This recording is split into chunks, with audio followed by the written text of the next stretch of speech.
I'm afraid that the identity card bill is planned to be the last action of this department. Wonderful ammunition for the anti-Europeans. Yes, don't the Foreign Office realise what damage this will do to the European idea? Well, I'm sure they do. That's why they support it. Well, surely the Foreign Office is pro-Europe, isn't it? Yes and no. If you'll forgive the expression.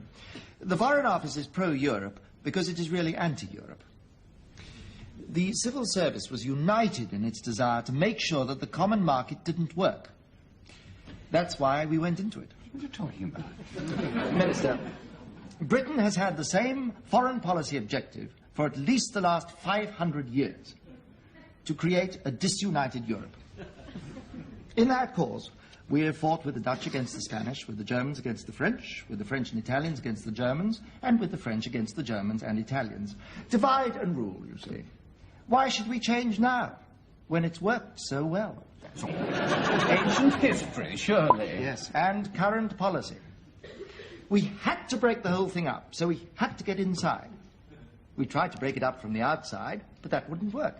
Now that we're inside, we can make a complete pig's breakfast of the whole thing. Set the Germans against the French against the Italians against the Dutch. The Foreign Office is terribly pleased. It's just like old times. Surely we're all committed to the European ideal. Really, Minister? If not, why are we pressing for an increase in the membership? Well, for the same reason. It's just like the United Nations, in fact. The more members it has, the more arguments it can stir up, the more futile and impotent it becomes. What appalling cynicism. Yes. We call it diplomacy, Minister.